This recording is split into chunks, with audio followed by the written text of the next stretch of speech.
Hi. Hi.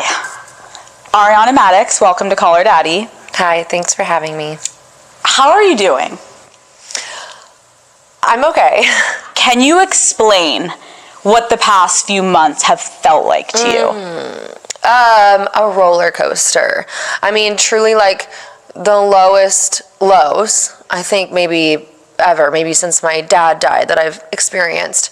And then I wouldn't say the highest highs, but I would definitely say that there's been like some really amazing bright spots. And it sometimes feels like, I don't know, like a ping pong match in between those two extremes. Right. I have a tendency to like compartmentalize a little bit with emotions. It's the Virgo moon in me. But it's weird because also sometimes when I'm like, oh my gosh, I'm feeling good, like things are really positive, then people on the internet will be like, why is she must have not cared? They're like mad at me for like healing. But then they like, but that's the thing is it's like everyone's always going to have an opinion about like how you should live. Totally. Something I want to talk about is like, I think so many people have had something to say for so long about this scandal. And like, we haven't really heard from you about like start to finish in long form, your thoughts, everything that's gone down. So today I'm hoping we can like put it all into one. You're like, okay, let's take a little rosé. Cheers, here we fucking go. Necessary. Can you take me back to the night that you found out that Tom was cheating on you with your, at the time, best friend, Raquel? Like, I know you were at a concert of Tom's. His phone fell out of his pocket. Someone handed it to you to just take your boyfriend's phone and hold it. Take us from there. So they had like one more song after that, and so I was holding like my phone and his phone just kind of as a stack. It had no, like, there's nothing weird about that. I mean, we were together for 9 years, like me holding onto his phone, his laptop, his, whatever, is not weird. So they had like one more song, and then afterwards, I got up to go over to him and tell him like, good job, and give him his phone back. And he was talking to some other of the band members, so he's a little preoccupied, he's a little busy. And I was like, okay. And then literally in that moment, I was standing in the back of Tom, and I just was like, I don't know, I was just like, it felt like divine intervention or something, because I've always been very hesitant to become like the snooper, because I always feel like anytime you snoop in anyone's stuff, even if they're not guilty of doing anything wrong, you always end up finding something you don't want to find or seeing something you don't want to see. And I always feel like it's a slippery slope, because once you look once, then you want to, it becomes an addiction, because I've been like that in past relationships. So in this one, I was always like, I'm not going to do that. And if I ask about something, I will take their word, Tom's word at, face value. Exactly. Yeah. Like I will Trust be him. Someone who trusts, because I don't want to become that version of myself. Totally. And so, but in that moment, I just had this thought, like this, like, go do it. This is like a time to do it. And so I went into the bathroom at Tom. I went into one of the stalls. He had not changed the passcode on his phone, so I knew, and that's the other thing, is like we knew each other's passcodes, so it felt like if you were going to be the type of person who is going to have an affair or be cheating or hiding things, you wouldn't also be so readily giving of your stuff like that. And so I looked in his messages. There was nothing weird in his messages. And I was like, okay, maybe you're being dumb, And then I opened up his camera roll, and then that's when I saw what I saw.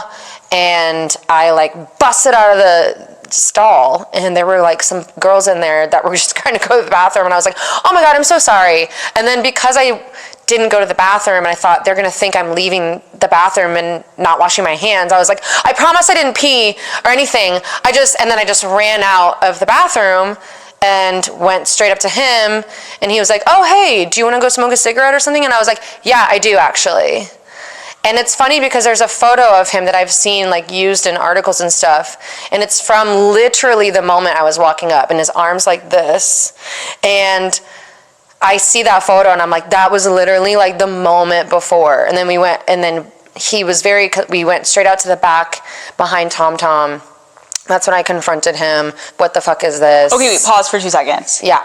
I feel like no one is saying specifically what the video is. Are you guys not legally allowed to be talking about what the video is? I don't know. Axie can...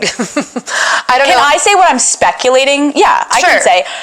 I think the speculation is in the camera roll, there was a screen recording that he screen recorded while they were on FaceTime of them having FaceTime sex. That's what I'm thinking, and I think I know is what it was. But you don't have to confirm. But just to give people context that may have no idea about this drama yet, I don't know how you would. You live under a rock. But so you view something like that. Yeah. Can you just take me back in the stall? Bring me to the moment where you come across realizing he's cheated on you with Raquel. What were you thinking in the stall? I was like shaking, like full body, like just like, I don't know if it's anger, shock. Like I think shock is a big part of it because I mean, I've been cheated on in my life before and I've, caught somebody before like that and like way in my past. And I guess it's like that feeling I hadn't felt in like, we're talking like 15 years and like, it's hard to describe, but it's literally like a combination of shock and anger and somehow disbelief that this is like truly what you're seeing.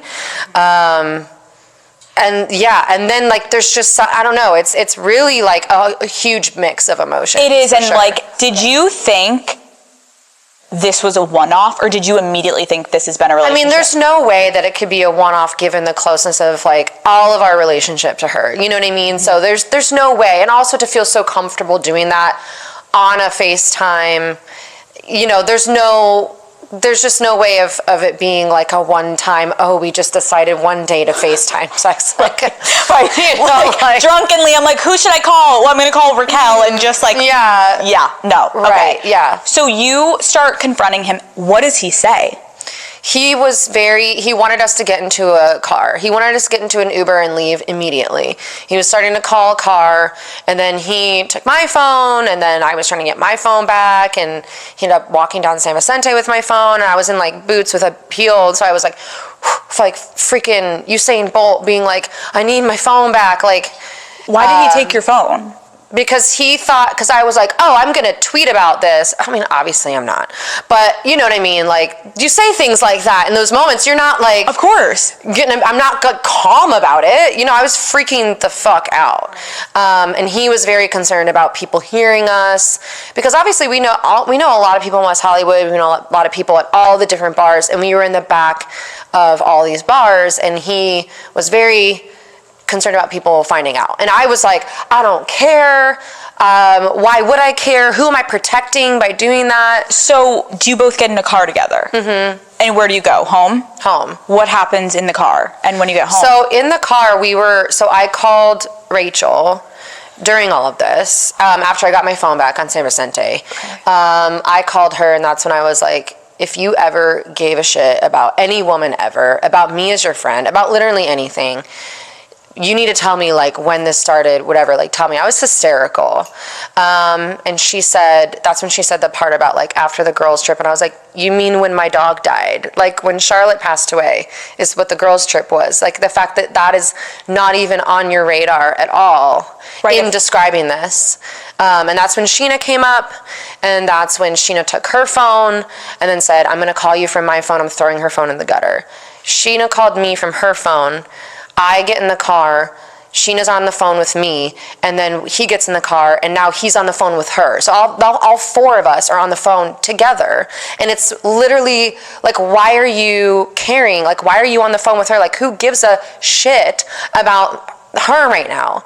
And then that's when he was just very dismissive, very defiant, dismissive of Sheena's friendship to me and to him in that moment. Like, it was very much like... and then the poor Uber driver. We should get him in here. I know. I remember at one point we stopped and got a pack of cigarettes because I was like, I want to drink and I want to chain smoke. You know what I mean? Of like, course. It gets that. I'm like, one of those nights. Like, please.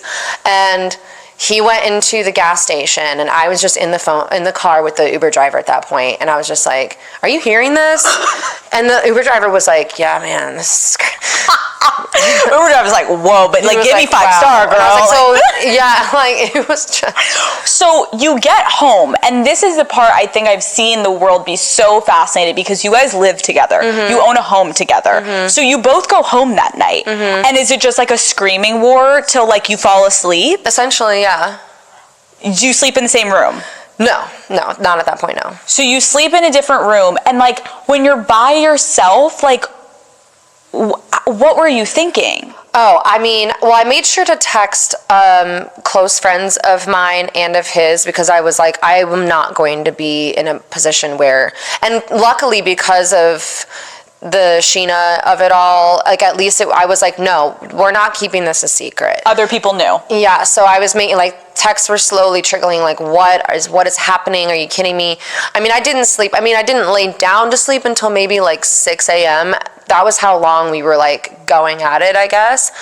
And he was just mad at me pretty much the entire time. That's also, when I've been cheated on, it's like when someone that has been keeping a secret for so long gets called out, all they've been doing is lying.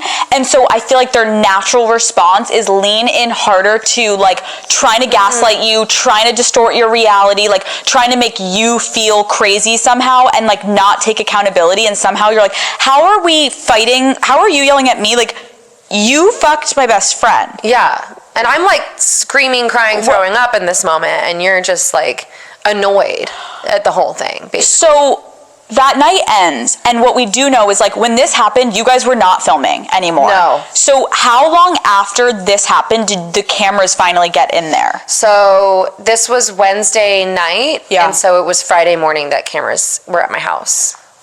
Because what I could notice, because we've all been through a breakup like that, is like the conversation in the finale that we watched felt more like a breakup than like post-morning, like literally go fuck yourself, like fuck you. Because there had been that little bit of that back space. And forth. Yeah. The final conversation between you guys, it was infuriating, I think, for the nation to watch, because he's blaming you, being like, I lost my mojo, we never had sex, like I wasn't myself, I wasn't happy, and he was quite literally taking no accountability whatsoever for his actions. What was it like sitting there listening to someone, as you're hurt, try to deflect all responsibility for what they had done?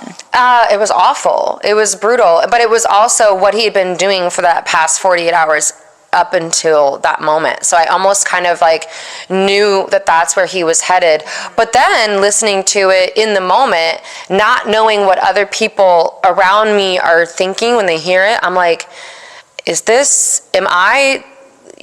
start to really question your own sense of reality. And this whole thing had me, like, I did not at that point, like that 48 hours, especially that night, that Wednesday night and that Thursday day, like, and going to that conversation, without having any other like witnesses, and also being in this position where it's like my partner of 9 years and one of my best friends, like my sense of reality was gone. Like I just did not know like what was up and what was down at that point. Yeah. You were very vocal this season about defending Tom and Raquel when people would come to you and you like had their backs.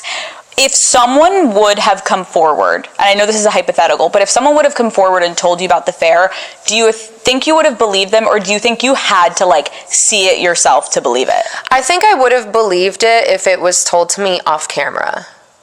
Or if it was told to me, you know what I'm saying? Because I think to some degree, a lot of what I felt was rumors and rumblings which has happened before. People being like, okay, I heard a little something about something, but I'm going to bring it up because that's our job is, we bring up everything that we hear about. And a lot of times it's nothing. And I was like, well, if it's nothing, I'm not going to have like my friend and my boyfriend be like dragged through the mud. I get what you're saying. It's almost like being on reality TV for so many years, you become almost more accustomed to, this is obviously for content, this is for the show, this is for the show, this is drama, this will, like, you're not actually going to believe that kind of shit. So if it was genuine, it would have come off camera. Right. Or it would have it would have been a friend who's like, I'm going to end up bringing this up on camera. But I need to tell you first. But I need to tell you first because I think it's actually really real. And I think that that's something that like my close friends would have done. Okay. So I got it. Yeah. Okay. I do want to take a step back because as much as we're talking about like in the weeds of like this affair, you were in a relationship for 9 years with this man. and you guys were friends before you got into a relationship. What was it that first initially attracted you to Tom? I just thought he was so earnest in everything that he did, and I found it really like endearing that he would be over the top in making a cocktail or over the top in just everyday parts of life. Like, I thought it very endearing and sweet almost. And I also thought he was a really good friend to the people close to him, and I thought that that was a really good quality. Yeah. How would you have described your relationship with Tom to someone? I would have described it as like, we used to call each other like apocalypse buddies, you know, like the person that all shit goes to hell, and this is the person that you can rely on, that you want with you, who's going to continue to like make you laugh and get through all of what life has to throw at you. And like, honestly, even right up until me finding out about this affair, like even during while the affair was going on, we were still like laughing together, you know, having like our little, we had so many like little inside jokes and things like that. And I mean, if you were to go through like either of our camera rolls, you would see just like so many, even during the affair, amazing, fun memories together. What was your sex life like in the beginning, and then like as your relationship progressed? I mean, in the beginning, I was definitely struggling with, I was very excited that someone was like really, I thought really into me, because the relationship I was in previously, that sex life was fine, but at the same time I was being like criticized very heavily about my body, my personality, just everything. And so I was like, oh my gosh, this is somebody who's like really into me. And so that was very exciting. And I think that our sex life waxed and waned at different points. I definitely think that, you know, it got to a point sometimes where, you know, I just wanted that quality time so bad. And I just think that in my mind, I thought, well, if we get through opening this bar, if we get through all this stuff, like then we'll be able to have all this time together. And I felt like he just was adding more and more things to his plate, and I just didn't, I don't know, I felt like, I'm like, oh, well, he's just not into me. Yeah, it's like you lose the connection almost. And I think that's something, because there's so many things you just said. First is from your past relationship, going with someone that was very vocal about things they didn't like about you or your body or your personality, like that takes a toll on your self-confidence. Mm-hmm. So then to meet this guy that's larger than life and funny and jokes and is so into you, it's like, I totally understand that allure, and like you feel like alive and like happy and good with yourself. In the season, I think probably one of the hardest scenes for women specifically to watch was that scene with you and Raquel, where you open up to Raquel as your friend at the time. Again, to people watching, Ariana did not know about the affair yet.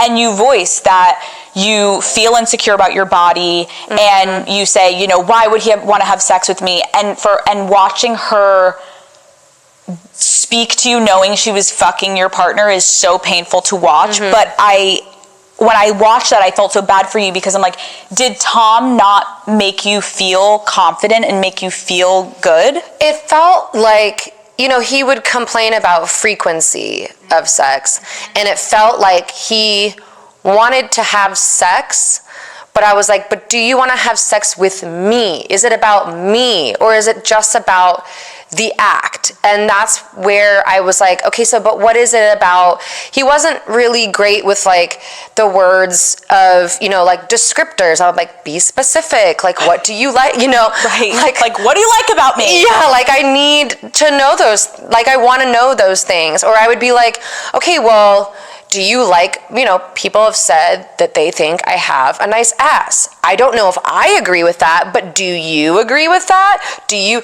And he would like be very turned off by the idea of me like being like, do you like like that part of me? Or like, what are the, you know? Right. And I think that it wasn't coming necessarily from a place of like, he didn't like my body. I just don't think he knew how to express, or maybe there's just a disconnect there, and like love languages, or how to like click in that way, because I get what you're saying, but I also, to any fucking guy listening to this, it's like when your partner is so clearly being like, I need some reassurance, I don't know the last time you've given me a compliment, that's also like a, hey, wake up, like you want sex, Well, why would I have sex with someone that I don't know the last time I felt like pretty in front of you? I'd be like, can you objectify me, maybe? Like, call me fucking hot. Right. Or like he would say things like, oh, nice outfit. When I was naked or changing, he'd be like, nice outfit. And I'm like, I get the joke, but like that's not... It's not. That's not gonna like... No. Really get me there. Something that really pisses me off is when men try to justify their cheating by being like, but we weren't having sex, like I need to get my fix somewhere. And like, it's so often that women are deemed as the problem. And of course, a guy went and cheated, like you weren't having sex, but it's like, why weren't you having sex? And so was there ever a point where Tom, or like the situation, as you kept hearing it, like we weren't connecting, we weren't physical, was there ever a point where you were questioning, was that your fault? I mean, I think in the past I would have been inclined to do that, but because I had been in therapy and for years at that point, I knew. And couples therapy with him, by the way. We'll get to that. And the couples therapist literally sat across from both of us and said, this is a him problem. This isn't a you problem. You know, there's certain things I have to take accountability for in the relationship, but when it came to stuff like that, it's like, no, this is something that he's going through, that he's dealing with, and don't take that on yourself. Like, just please don't. Because it is my inclination to be like, I'm not enough. You know, we all have that lie, whatever the big lie is that we all tell ourselves. Mine is the not enough lie. And the therapist was like, please don't do that. Right. This actually has nothing to do with you. Yeah.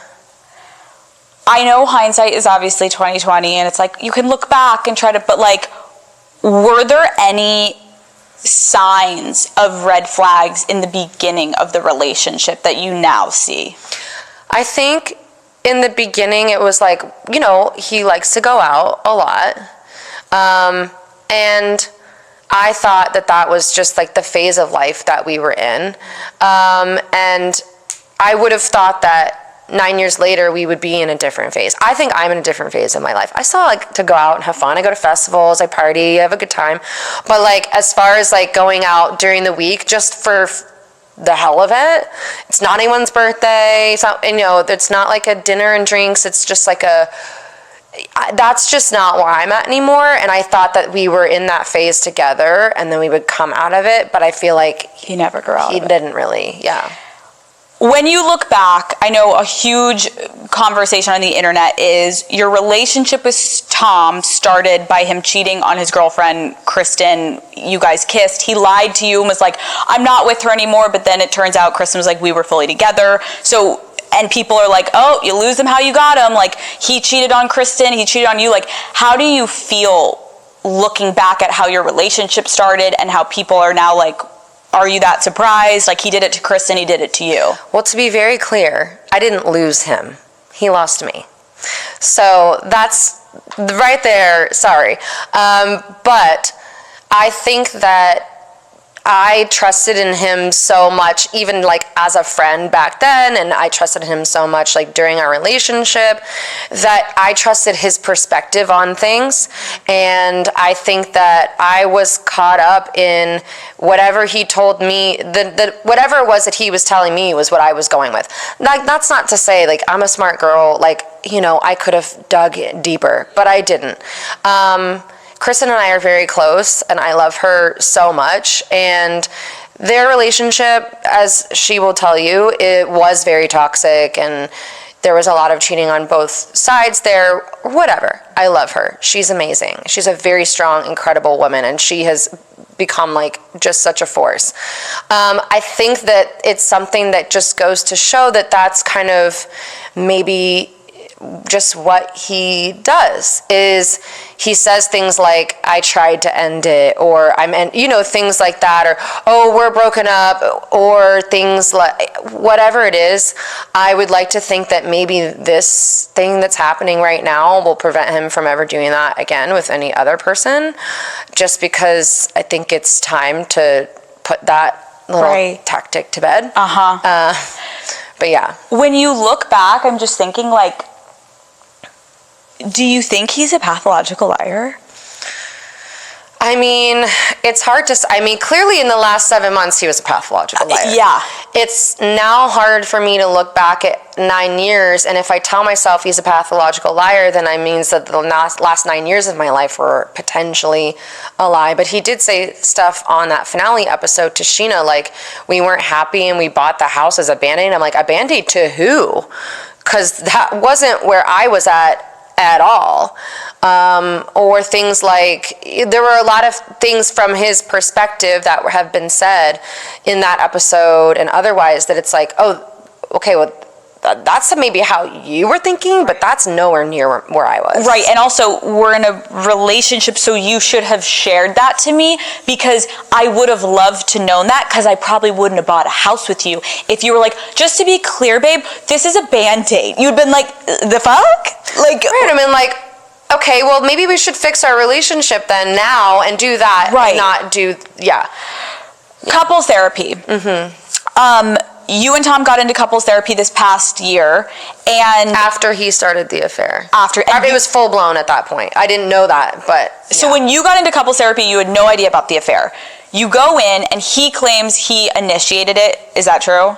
Initiated couples therapy? Yeah. Yes, but it had been brought up by one or both of us over years of being together. Yep. And it's since been revealed that he got you both into couples therapy as part of his eventual plan to end the relationship.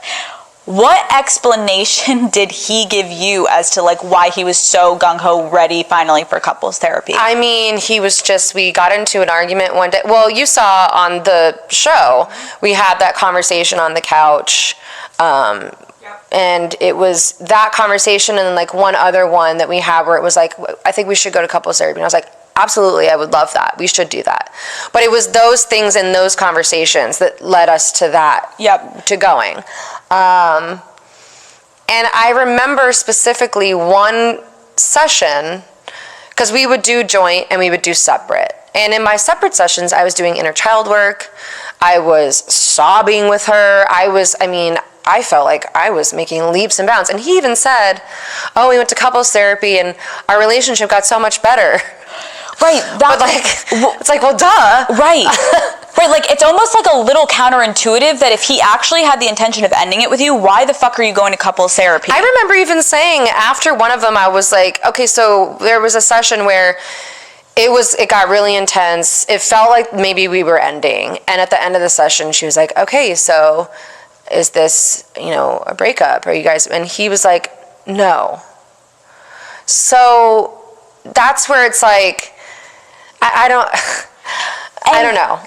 Do you mind sharing, like, when you guys are fighting, like, because obviously you're not fighting about the affair, what were your issues in the relationship? My issues is that I felt like he was not choosing me over, like, random nights out, or that he just wasn't coming home. Like, he would want to just be at Schwartz's for no reason. Well, now you fucking know.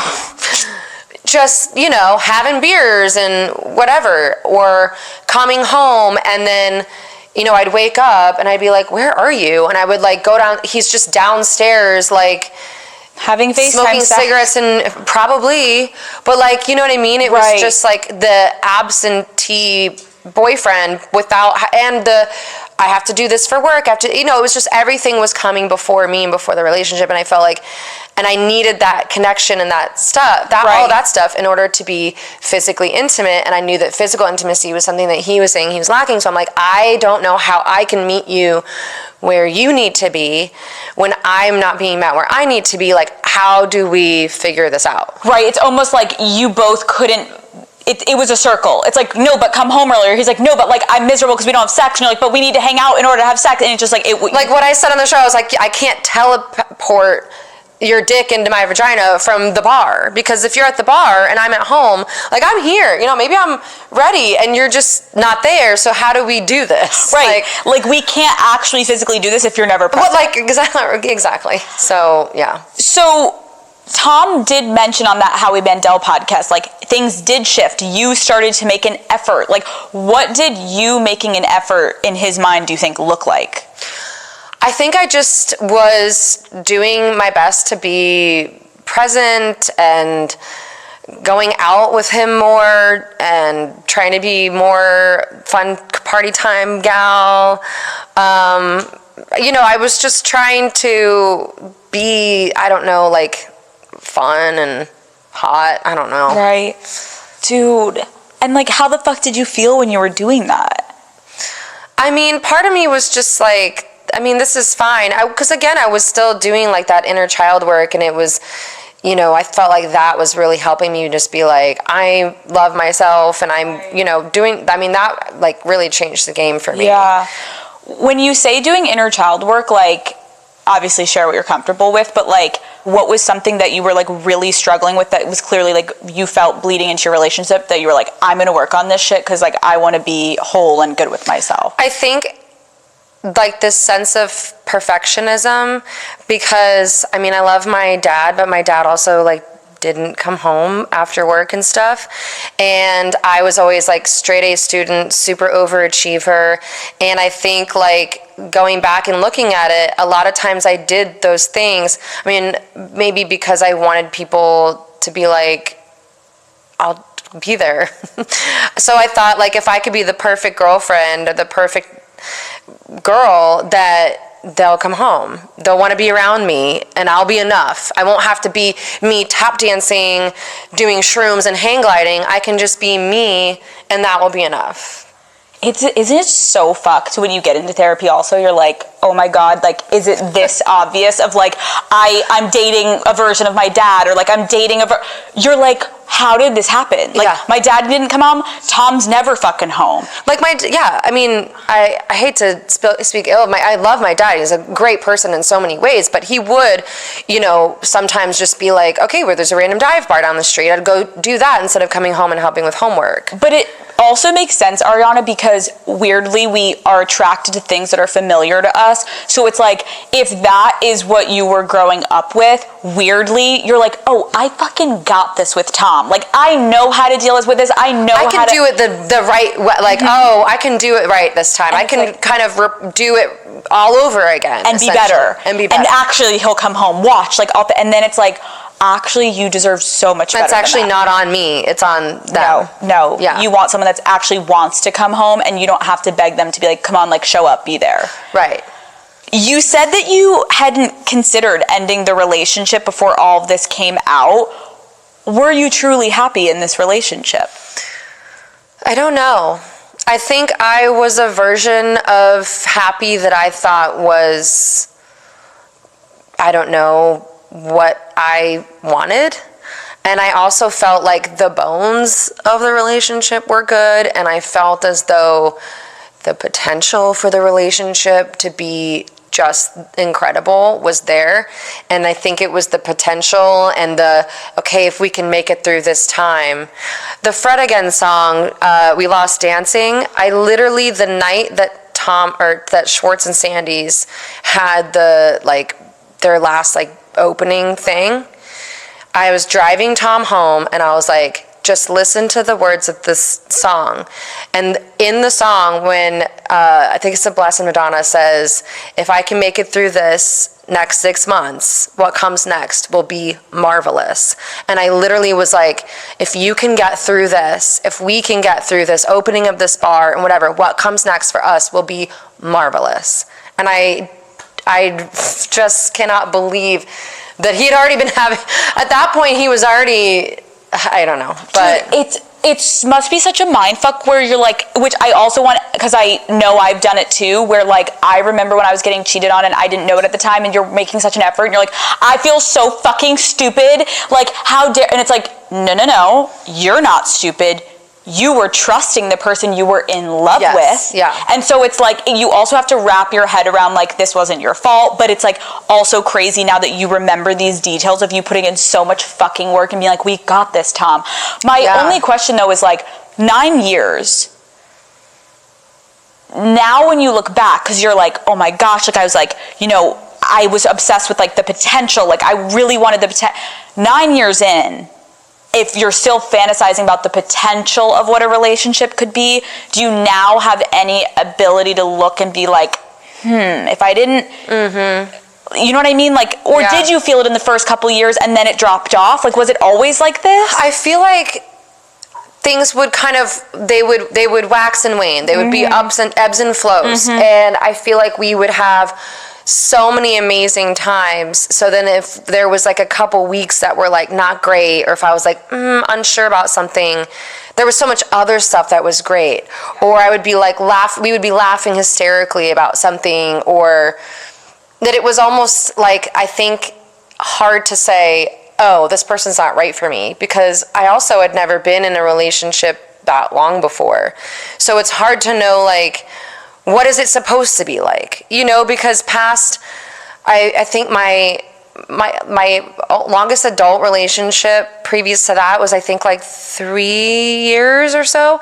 So it's like past that point, this is uncharted territory. Got it. And I'm thinking, this is what it is. You know, when you're with someone for 9 years, when you're with someone for maybe potentially 10, 20. Right, like a fucking decade. 50, Decades. You know, things are going to be hard sometimes. I get that. I actually think that's like really relatable, of like, you try to see the good because there is good. Yeah. But when it's ebbing and flowing, you have to be like, we just have to stay strong through the hard times. Like, we just have to make it through this. Well, because people say that who have been together for 50 years, who have never cheated, and who have like, they're like the greatest love story of all time. And you think like, okay, yeah, they said that we had some hard times. Like, sometimes you have a year that's hard. Right. And I, you know, especially this past year, I went through a lot, and I felt like, okay, and he was going, I felt like we were both on our own going through these things. And so I thought, like, we'll get through this together, because, I mean, I'm committed to this man, but, you know, he had a full other relationship going on. Right. This season, we found out a lot about your relationship. You had talked about like how at times you would go through his phone and he was open with you and he would hand it to you, or then we found out on Watch What Happens Live, you were like, I had the iPad password, you fucking idiot. Like, they're always so stupid. And Tom mentioned you guys were only having sex 4 times a year and you were living pretty separate lives. Were you lonely? Yeah, but no, because I had my best friend.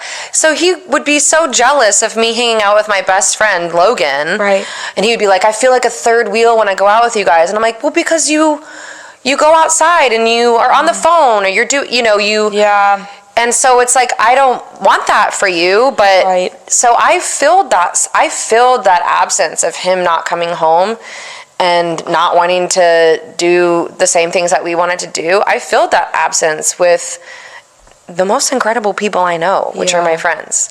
Which is like such like also a beautiful thing that you had great friends, but also kind of like clearly a deflector of like, instead of being like, why are we never hanging out? I'm just going to hang out with my friends, which is great. We love your friends. Right, because he was going and doing that, you know, and it was just like, but honestly, though, the separate lives comment, to me, is just so not true. I mean, to some degree, maybe, but when you're saying, like, I have to work, I'm trying to open this bar, and, I have to go to dinner with Schwartz and Brett because we have to talk about the bar, and then, I thought you were going to be home right after dinner. It's 12. Like, what are you doing? We just went to get drinks next door at Birds. You know, like, things like that. And it's like, okay, well, but then if my camera roll and his camera roll, because I have it. Right. If you look at it, we're going to concerts. We're going on dinner dates. There is effort being made somewhere of like, you know, right. It just felt like it just wasn't enough. Yeah. No, I get it.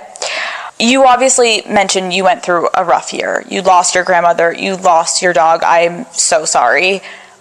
How were you mentally grieving during that time? And like, what was your relationship with Tom when you were grieving? Because I know you've been open about like when you lost your dad, Tom was there. He was like your rock. He was in it with you. He was like the person for you.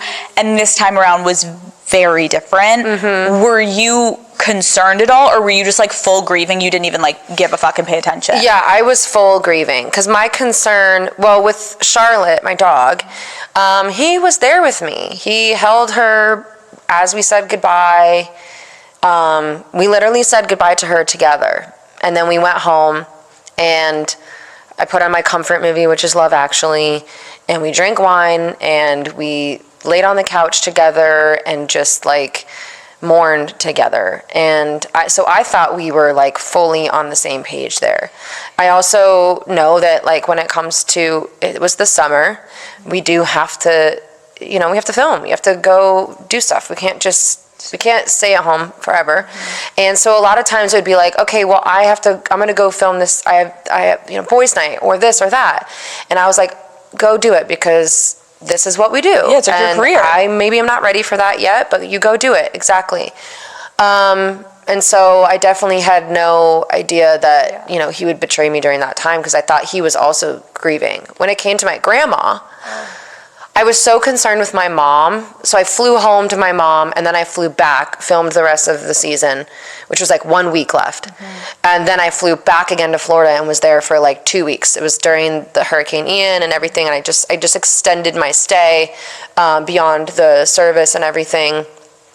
And my concern was really just my family. When you were grieving your grandmother, isn't that when Tom and Raquel apparently were like at your house or something having sex, potentially? Potentially. I mean, he has maintained that that's not the case, but I don't trust what he says. Of course. They FaceTimed me, the three of them, they FaceTimed me that next morning, like before any filming or whatever. So I was already aware that she had stayed the night, because it was like, hey, good morning. Yeah, I stayed the night. Like it was just no big deal. Is that one of the most painful things for you, aside from the actual fact that they were having an affair? Like the casualness of just like, hey girl, we're going to FaceTime you together, and they're your best friends. So you're like, hey guys, and they like literally just fucked. Mm-hmm. It's the duplicitousness. It's like it's the backstabbiness. It's like less about like an affair. You know what I'm saying? Right. It's so layered. And it's just really bizarre as well. Like, it's just like, I can't wrap my head around doing that. It's really twisted and sick. It is, actually. Tom claimed he tried to break up with you multiple times. And your response would be, I'm not going to let you leave. You're going to have to force me. There was only one. Okay, so was tried. Okay. He's talking about those conversations that we filmed. So the one in the brown and white, and then I don't know if that looked like an attempt to break up to you. No. It didn't look like it to me. And then there was another scene that didn't make it to air that was pretty much along the same lines, and that was where we like decided we were actually going to go to couples therapy or whatever. That's not an attempt. And then that was in September. So then we had literally all the way up until Valentine's Day. I'm like, January? No. Valentine's Day is in February. Right. Okay. So I'm like, what day is Valentine's Day? Where are we? What's happening? Valentine's Day, he got me flowers. We went to Schwartz and Sandy's. He pulled out a bottle of wine from our first trip we ever took together. So obviously also after we had celebrated our 9-year anniversary at Musso and Frank's on January 1st. Like full, like we went out. We had our anniversary dinner. Happy anniversary. Like, great night. Right. Like we were having sex in January, like multiple times. So like. So to confirm to everyone that's not following all of this drama, it's like Tom really honed in, being like, I was really trying to break up with her. Like, you're like sleeping in my bed and buying me flowers, and we're going on an anniversary dinner and like going to couples therapy and all of that. So the Valentine's Day thing that he has referenced. Yeah. Again, got me flowers.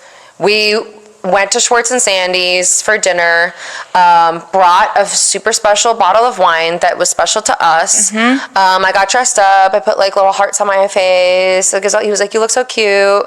We went out for drinks later. Rachel showed up, as did a few of our other friends. And then we went home and we started kissing, and he was like, I have to stop you. And then that's when we had this breakup conversation. Then at the end of that conversation, that was hours long, and the end of that conversation was, all right, well, let's continue this conversation. And he was saying things in that conversation like, I think I'm having a midlife crisis, like, and I'm like, absolutely. And I said, if we break up, I'm probably going to quit the show. I will probably leave Los Angeles. I will probably deactivate my Instagram. And he found that to be, like, very offensive. He was saying, like, I don't know, like, was never saying that I was going to kill myself. I was saying that my life, this life, will be over for me because I will go do something else. I've been fantasizing about moving to, like, the French countryside since I was a fucking child. And, like, honestly, to be fair, like, in the conversation, it was quite tearful. It was definitely not, like, a positive conversation. Right. But I'm not talking about physically harming myself. And given the fact that we had that conversation over many, many, many hours, he knows that that's not what I was saying. It's not just like one comment and then we stop talking. So the fact that I feel like so many things that I've said, not just in confidence, it's just me and him. Like, we could sit here and war of words all we want. It's my word against his word, right? Okay, right. That's fair. But at the same time, it's like, knowing me and knowing the conversation and knowing the conversations we had in the days after that where you were still sleeping in my bed and we were still going to we went to a concert on February 19th and there's videos that he has of me, like, dancing in the living room, and, you know, so it's like, okay, so why are you sleeping in the bed? Why are we continuing to hang out? Why do we have any sort of relationship if to you now you're going to go on a podcast and say Ariana knew we were broken up? It's just like, in my opinion, I was like, you know what? I feel great about us having this open. It was really a rough conversation. It ended with, let's keep talking about this. The next couple of days, we had more conversations. I said, you are going to have to, if you think this is over, you will have to be the one to end it because I'm committed. I'm actually thinking that this is, like, the potential for us to, like, be great because we're talking about stuff now that we haven't talked about yet. Like, we've never really gotten this far down this road before. So yes, if you want it to be, if this is over to you, like, you are gonna have to, like, you're gonna have to do this. You're gonna have to leave. Like, that's not crazy. That's not all, we don't have to mutually agree upon the breakup. You know what I'm saying? Like, not only is it not crazy, Ariana, that was going to be my next question of, like, I think the whole world watching it when Tom looked at Sheena and was like, I can't break up with her because she's threatened to kill herself. First of all, my problem with that, even if you had said that, which I appreciate you clarifying, but again, you didn't need to, because it's like, number one, that's a huge fucking allegation to make about someone's mental health, and to just casually say on a show when that's not the truth or it was the truth, shut the fuck up. And I have dealt with suicidal ideation before, and I have been in very, very deep, dark places before. So to then be flippant about it, as if that's also something about me that makes me, like, deserve to be treated poorly is pretty awful, I think. I couldn't agree more. I also am like, when you saw that clip, how did you feel? I mean, it made me angry, obviously. And then what Sheena said was, like, such a great thing. Like, even if that was exactly word for word what I had said, which, no. But if it was, why did you do absolutely nothing to help at all? Like, why didn't you call my mom, my brother, my friends? Right. Instead, you fucked my best friend. Right. Tom knows you have shared that you have struggled with your mental health. I have, yes. He has clearly been next to you while you're going through things. And purported to be my supporter and my partner in that. Why, if you were going to break up, why do you think you would leave everything and move? Like, do you still, well, now you did break up. You're not going to do that, right? Are we going to the French countryside? Like, where are we going? Yeah. Where are we going? Where are we going? I'm down. But, like, when you said that to him, you really were like, I'm out. Because I didn't want to do all of this on my own or without him, and I didn't want to, like, just kind of, like, be like, all right, I guess I'll move into an apartment in Studio City. And, you know, I just was like, that's not what I want. And I was like, if this is going to change my life dramatically, not being in that relationship, then I want to change it dramatically. I get what you're saying. It's like, I also appreciate, and I think a lot of people can relate to this, randomly, sometimes when you have the worst fights of your life with your partner, it does feel like you can see the light at the end of the tunnel, because you're like, we have never been this candid. We have not spoken in this way. So almost it allows for a dialogue where you're like, weirdly, we went backwards to kind of go forward. We're having progress. That is literally where I was at. I was literally where I was at, because I'm also thinking to myself, a 9-year relationship is not a relationship that ends with a drunken Valentine's Day. But by the way, we were wasted when we got home that night. So I'm like, you don't just have one wasted conversation and end a 9-year relationship. Right. So but to him, he was clearly, and obviously in that conversation, there was nothing brought up about him having an affair with anyone. Right. So it's almost like the whole thing was nonsense. And I remember asking him, I was like, why did you get me flowers if you were like, I'm going to break up with her? And he was like, well, I wanted to get you flowers. I was like, oh my God. It really feels like he really wanted to have both. I think so. I think he was very committed to the double life. I agree. Because do you actually believe he was going to end it before the reunion? I don't know. Honestly, it's like hard to know. I do think that I've seen some things. I've learned some things even after filming the reunion. Tell us. Come on. Give us the tea. One of those things is a text message from Rachel to Tom saying, I just talked to a mutual friend, I won't name them, and they said that you should be honest with Ariana, maybe not so much about all the details like sleeping in the house together, but that she deserves to know about this. And then it's like, I love you, you got this. Oh, so kind. Just so generous. So I think it was only in that last little bit there, right before I found out, that it was that it was being workshopped. Right. That's when I saw that they were like, we were going to do it before the reunion because we could never sit in front of her and let her defend. I'm like, bro, that's what you've been doing. You've been sitting in front of her and letting her defend you and Raquel and everyone. Mm-hmm. It's like, why would the reunion be any fucking different? Right. Oh my God, I fucking hate this shit. Okay, throughout this season, there were numerous comments from castmates about the dynamic of your guys' relationship. Again, before the affair came out. In January, you had to set the record straight that you and Tom were not in an open relationship. Why do you now, with all the information, why do you think that rumor started? Honestly, I think it came from him. I think that, which it's been denied, I'll say that, but I think that, so it came out that day that everyone was at my house, that you see on the show. That, I mean, obviously these conversations that are 2 minutes on the show are like 2 hours plus. And sometimes there are things that are said that are way worse than what is on. We're like, bravo, give it to us. What the fuck? Like his and our conversation, there were things that were just way worse.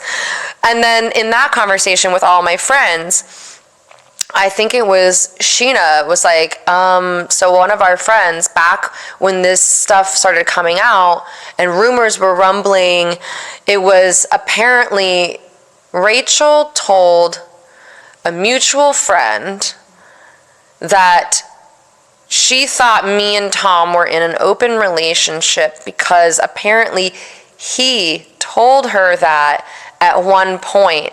And then when that got brought up, he was like, absolutely not. I never said that. And I was like, well, you should probably take that up with your little fucking girlfriend because she's the one who told that to someone else. And you know what she said to that someone else? She said, even if that, she's like, I mean, I don't know if that's true, but I would way rather hook up with Ariana than Tom. And I think she said that because she was talking to a guy and she thought it was like hot to be like, to say that. And so when Tom was like, I never said that, but I'm like, well, don't ask me. I'm not the one.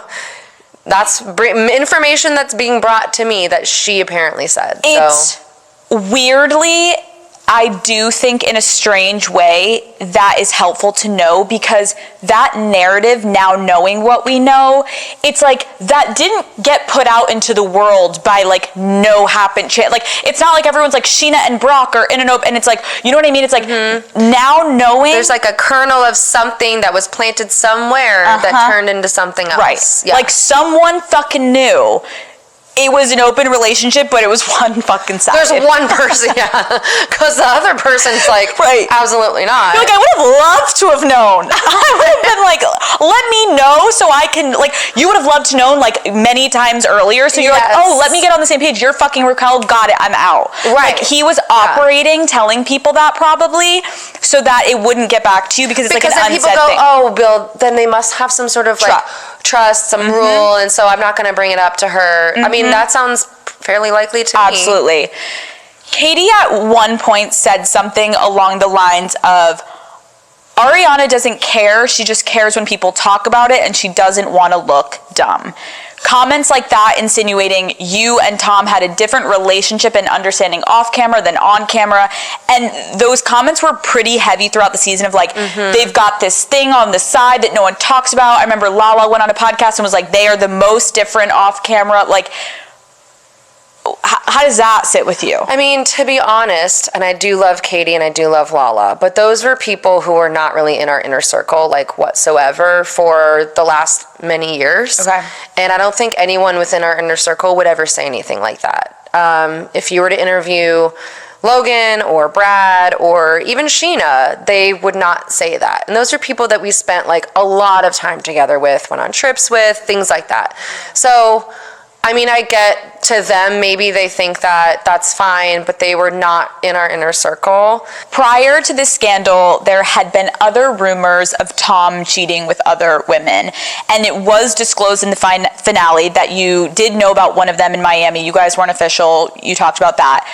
Now, knowing who Tom really is, how many people do you think? I don't know. There was one years and years ago that I got a DM that was like, Tom hooked up with my friend in San Diego. And I was like, and I brought it up over and over and over and over again, because I was like, I'm drilling. And it was like, no, absolutely not, no. Like, you know what I mean? It was like really just a no. That now, I'm like, no, I think that was a yes. And then there's specifically the one that he said, oh yeah, there was one other time. I'm like 99.9% sure I know exactly who that is also. Yeah.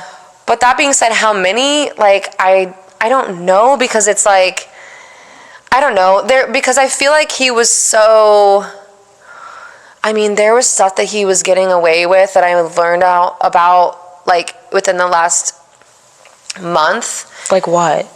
Like bringing Rachel home to St. Louis. When did he do that? Apparently more than once. While you were dating? Yeah. Yeah. So his family knew? It's hard to say like what exactly they knew or when they knew. I think at one point they knew, but they were like definitely not condoning. And he was like putting her up in like a hotel. Like, how diabolical to bring your side chick to your home. Like, like, and were they not afraid of paparazzi? Like, what? I guess, I mean, it's St. Louis. I don't know. I don't know. I'm like, do they have those there? But you know what? That being said, there were some rumblings even before I knew whether or not that was true. There were rumblings of that on the internet, so definitely somebody had seen something at some point. What do you think about the Billie Lee situation? I do not think that anything happened there. You don't? I don't. And the reason I don't is because, I mean, Billie Lee, I understand that this sounds crazy because Raquel was someone I loved and trust, you know what I'm saying? Right, you're like, but I do really, I trust that Billie Lee would not do that. Have you asked?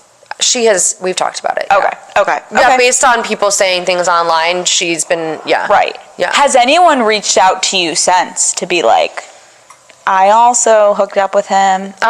They have not. Okay. I haven't had anyone do that. Okay. that's good for your mental health. Or are they scared? Are they scared? You'll be like on Call Her Daddy, like, yup, Brittany from fucking Australia said that. Like, you're like, no, dude. Honestly, I would not. If any women did do that, Yeah, you're not. I would not put them on blast, because honestly, at the end of the day, as much as I think that they suck for doing that because they knew we were together, it's the responsibility, in my opinion, of the person in a relationship. I also think, weirdly, now knowing the drama of like the open relationship rumor he may have been putting out, what I've always said, like, men, when they want to put their penis in something, they will say, like, a married man will be like, no, we're in the middle of a divorce. Later, he goes home to his wife. Like, They'd be like, they will say, she passed. Like, yeah, she passed away. Like, I've Ariana's seen that. Literally, like, she's not here. Like, we don't even know how it's already so diabolical how crazy it's gotten that it wouldn't be surprising if every room he walked into in order to get a girl, like, it was like, we're on a break, or we're like, it just, it's, I fucking hate men. Okay. Does being completely honest with yourself, do you think you ever subconsciously turned a blind eye? Yes. Yeah. But I think I was given a lot of assistance in doing that, because I would bring things up and I would be shot down. And, again, with the, oh, let me see your phone. I think that I was given a lot of assistance in that. You know what I mean? Like, and he even said on the show, like, well, she didn't follow me. It's like, how much effort should I be putting forth in a relationship? Should I be stalking my partner in order to know for sure, like, what they're doing? Like, I get what you're saying, and I think also to women listening, like, we talked about you going through his phone and there are no texts. So it's like, at what point you have to just trust your partner, because then you start to actually feel crazy of like, am I being just like so untrusting? Like, and you're like, am I just like a fucking bitch? Because now I'm being, you know, that person that's just so like, so what? And am I their mom now that's going to be like, every time they come home, am I going to be like, all right, let me see your phone? You know, like that whole thing. And it's like, and then you start to feel like the psycho, and they become the more normal one that's like, you're so crazy. Like, well, and then they get to use that against you later on. So it's like, you're either not psycho enough to like not figure it out, or you're too psycho, and they're like, they know how to hide that now shit. I'm gonna break. Exactly. So they're like, you're so crazy, here's my phone, look. And it's like, well, then open the iPad if he didn't delete those messages. Were his messages connected to his iPad? No. Oh, and you know why? Because at one point they were, and it was just like, we just get so many, and it would just be dinging, ding, ding. Right. So it was like, we gotta turn that off. This was years and years ago. It was just like the amount of that, I know. But the Find My iPhone app, I, you know, could see where the devices all were located. And they were always located somewhere that they should be. The band rehearsal space. Or Schwartz's apartment. How much of the affair do you think happened at Schwartz's house? I think more than Schwartz is willing to let on. Because the recording was at Schwartz's. And he apparently felt real comfortable there. Yeah. In that sad, sad apartment. In that sad, sad location. Yeah. That's fucking gross. Yeah. Do you think, you kind of touched on this a little bit earlier, but do you think you were so quick to defend Tom, not just about this, like through seasons, you've always had his back, you've always been ride or die, and I think so many people, including myself, respected you for always being like, I'm gonna stand by my fucking partner, but do you think that you would be so quick to defend him so that people wouldn't think less of him, or so that people wouldn't think less of you for being with him? Both. Yeah. Definitely both. Because I didn't want people, I always saw a side of him that I felt like wasn't apparent on the show or on social media or whatever. I always felt like I saw a side of him that was like the home side. And so I always felt like if people could just see that part of him, they would get it, you know? Mm-hmm. And then in turn, I mean, for people to think less of me, I mean, I don't want them to be like, oh, this girl sucks at picking guys to date. Yeah. Although, I mean, no, we're leveling up, Ariana. Okay, like it's getting better. I've seen it's gotten a lot better. When you look back on your time together, are you able to see any good, or has what he's done completely tainted him and as the human he is?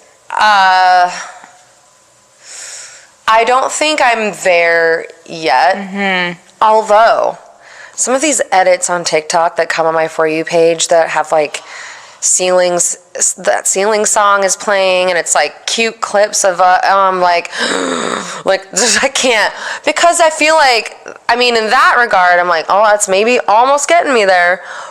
But I feel like, I mean, he even said, oh, because I've done this, then that negates everything else. And I was kind of like, I mean, it kind of does. I mean, it does. I hate to say it, but when you have an affair, you cheat like that, I do think it does make it very hard for me to look at the relationship with any level of like nostalgia, right. Or maybe years from now, but yeah. It's also, again, like the level of like truly lying and actually having what seemingly no remorse almost between the two of them. You can't help but wonder, and I think the whole world was like, what else has this motherfucker done over these 9 years? It's like, this is the one we know about, and then, oh, there was one in Miami, and then there was one in San Diego. It's like, what else? Because he's good at fucking keeping it close to the chest, and he has no fucking issue lying to your face. No. So what else was there? Like, I get what you're saying. It's like, that's difficult. Yeah. That's difficult. And it also makes it feel like you look back on the relationship and times that you did think that were good, that were happy memories, and you think like, well, they didn't really like me or respect me during those times, right? Because, I don't know. What do you miss about the relationship? I would say inside jokes. Yeah. Being goofballs together. The funny, just stupid stuff. Yeah. That like comfortability of like you have like the same language. Yeah. Like we know each other. Mm-hmm. There's a deleted clip from Vanderpump of you, Tom, and Raquel in a hot tub in Mexico, and you say, it looks like we're in a throuple. That feels like a foreshadowing now knowing what we know. What specific moments did you have to look back on, or you look back on now, that you're like, whoa, something so fucking shady was going on in that exact moment, and I didn't know. I didn't know. That one in particular, that's the big. Right, he's like fingering her in the hot tub, and you're like, don't. And I'm like, this is hilarious, you guys. Like, I'm so drunk. I'm like, this is so funny.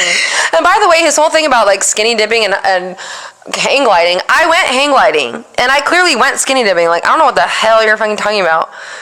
Anyways, there's that. There were times where we would have like a bunch of people over at our house, and we have a guest bedroom, and that guest bedroom gets used a lot by a lot of our different friends, and her being one of them. And we would have friends who'd be like, bring over the dogs. So like my brother would come and bring his dogs, and our friend Jessie Montana would come and bring Indio, which is like my dog's best friend, and Rachel would bring Graham over, who is honestly a terror. He bit me before. Like, just mother out there. He's not a well-trained dog. He's kind of a little jerk. But we would let it go because we're like, that's our friend's dog. Like, maybe he'll... And she would always purport it to be like, oh, it's because, like, maybe, like, when her and James had him together, that maybe, like, it was the way he was raised as a puppy. And I'm almost like...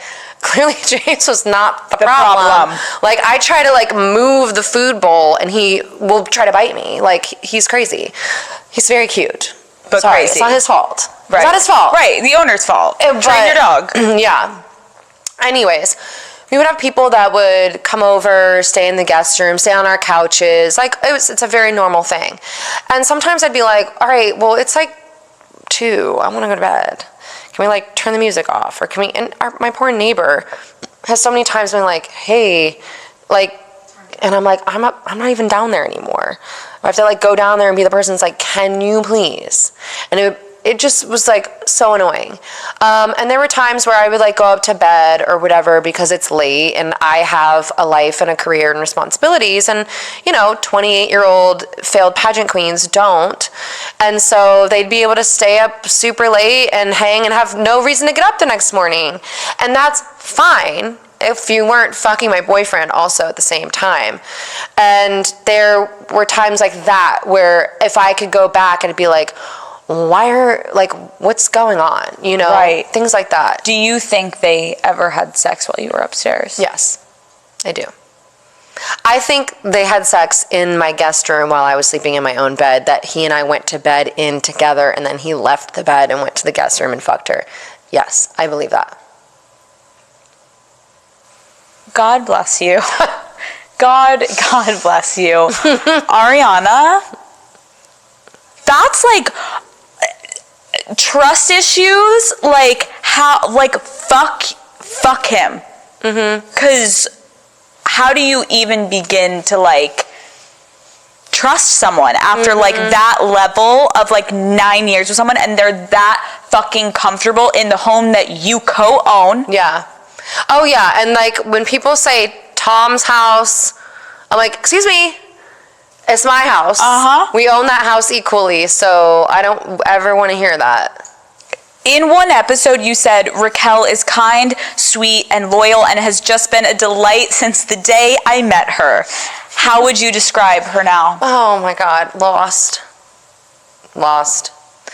I mean, I don't know her. Yeah. I realize now I never knew her. But I certainly don't know her now, and I don't know anyone who does know her. And so it's hard to say, but based on what I've seen, lost and empty and just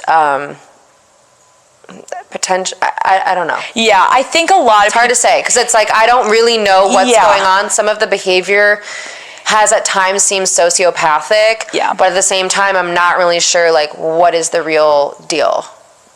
Yeah, it just sucks that you were kind of in the middle of something, that someone that has clearly no remorse was involved in the destruction of also your relationship. Sure, and I, at the time, was like, I kept telling her, like, it's okay to make mistakes. It's okay to, like, fuck. You were so nice to her, Ariana. Do Raquel and Tom make sense together to you? No. I mean, unless he has changed everything that he has ever said that he's looking for in someone, then no. How did you feel watching them on screen together in Raquel's apartment? Like, that was the first time we all kind of see them able to romantically interact, where they're like, oh my gosh, this is so weird, we can't kiss on camera together. Like, how did it feel watching your partner of 9 years just literally the day before, I think it was, look at you being like, I'm going to her place. Yeah, I'm going. Like, also just so shameless. Oh, and by the way, after he filmed that scene with her, he came back to my house. Right. And it was essentially, I mean, you saw how many flowers were there. So there were probably like 15 people there. I still had not slept, still not eaten. My friend Janet got all kinds of, she was making French onion soup to like try, because that's my favorite. And especially I love hers. Yeah. Oh, so she's making French onion soup.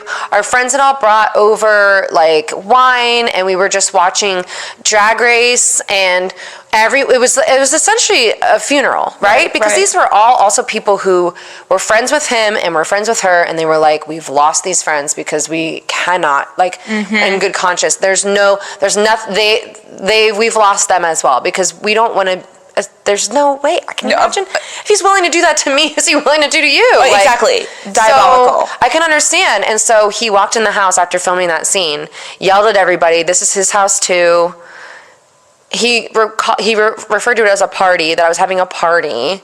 I went to bed, it was like 9 p.m. I finally fell asleep on the couch. he went upstairs. Kristen and another one of our mutual friends, Courtney, had to be like, you should probably go. Like, why are you here? And then eventually he left, and there were paparazzi shots of him going back to her apartment after. So he came back to the house, yelled at everybody to like get out of his house and blah, blah, blah. And then we find out later on he was definitely like tuning into like the cameras in the house to like watch. Like, we were doing literally nothing. You called it a party. We were having a funeral. Thank you. Exactly. You're done. Bye. So, but that scene was very cringe on so many levels. And I think it was that scene and that conversation that I watched that made me, when you asked me, like, did they make sense to you? I was like, no. It was awkward. Yeah. The whole thing of her being like, I love you, and he was like, no, I said they love you, but I love you too. Like, how did you also feel knowing that they said to each other that they love each other? I mean, I kind of knew that before watching. I knew that before watching it, that was like where they're at. Yeah, but it was cringe. Do you think Tom misses you? Yeah, I do. Do you know that? Like, has anything been said? No. You just know. I just feel like, as someone that he would go to for advice on mostly everything, up until like that moment, or I just think that there's no way that he doesn't, because he's been making a lot of like very questionable decisions over the last 2 months, and he doesn't have that like sounding board or that advisor anymore. What is the extent of an apology that you've received from each of them at this point? Hers was like a nothing. Hers was a text message that was very like, I just don't know what to say except that I'm sorry. Like, that was it. And that was that day. It was March 3rd that I got that one. That was that night I went to a concert to see Tovlo. My friends were like, let's get you out of the house. Right. Let's go, just do something fun, and then we'll go back and we'll heal. But, and then at the reunion, it was very subpar.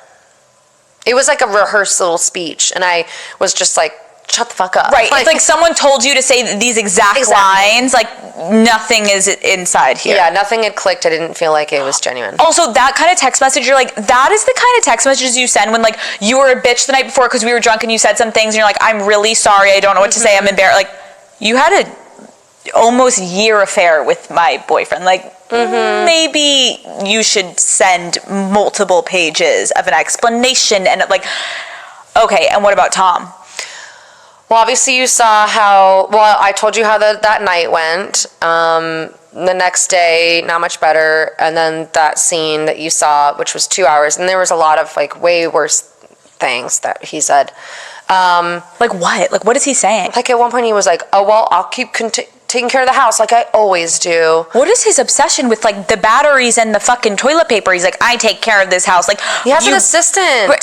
She goes and gets he says, hey, we need this, and she goes and gets it. Like, it's not like I literally saw a TikTok of a girl being like, how to not get cheated on 101, and she's stocking the house with like batteries and toilet paper, and be like, if only Ariana had stocked the toilet paper. Right. Maybe. Like he acted as if like that was a huge point of contention and like why he cheated. He's like, she would never stock the house. Like, Ariana didn't do these things. And you're like, bro. I noticed, like over the last 2 months, I've noticed like there was one day I was shooting SpawnCon like downstairs at one point, and all of a sudden he's like, asked his assistant, like, does she know where the ladder is? And it was by me, so she brought it, and he's like, I'm just going to change the filter on the air conditioner. I'm like, what? You wouldn't do that now? Because it's like, now you have this thing you have to like uphold, that you like do all these things. Like, I am the man of the house. It's like, chill.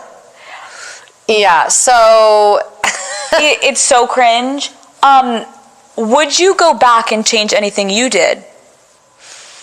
Honestly, I want to say no, because I feel like, listen, I've seen people online be like, she wasn't perfect. Well, obviously, who is? Fucking person. She's not innocent. Okay, I don't have to be. I was very much a committed partner in this relationship, warts and all. I was very much committed, and I feel like I was doing my absolute best as a partner. But I don't think I would do anything differently, just because I feel like all I can do is my best, and whether my best was good enough or not for anyone, That's what it was. And I feel like, yeah, I could have been less trusting. I could have been more paranoid, or I could have followed, or I could have bought pens and batteries or whatever. But ultimately, I think that if I go back and try to like change all the things that I woulda, coulda, shoulda, I mean, I would never stop. So, do you think that had you not caught him, do you think you guys would still be together? It's hard to say in this moment because, you know, there was a plan. Still together, I almost think no, given that I know about this plan now. And can you explain what the plan was to people? The plan was, I think, to end the relationship under the guise of, like, that Valentine's Day conversation. For that to eventually stick. Eventually that was the end game. To break up with me without any mention of any sort of affair or cheating or anything. Whether that was pre-reunion or not, or pre-going to film Winter House or not.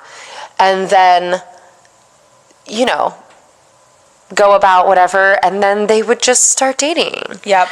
But the narrative that he was the victim in our relationship, or that I just suck, so would have already been planted. I think that was part of there was a master plan. Yeah, it's a little wild to see like how much he was working it towards the end there. Like, you guys weren't really in this season that much, and then to watch like halfway through, or even a little bit farther than halfway through, he just is coming out of the woodwork complaining to Tom, oh my gosh, we're not connecting, we don't have sex, I don't know. Like, it is pretty diabolical now that you watch it, of like, oh, this was a whole plan. Set the stage, I'm not happy, we don't have sex, we don't connect, and then end it, and all he thought was going to work perfectly, and thank fucking God it didn't, because it's disgusting. I know, I'm actually like, there was at one point, I think it's him or Schwartz had said to me at one point, like, I'm so sorry that you found out this way. And I was like, I'm so glad that I found out this way.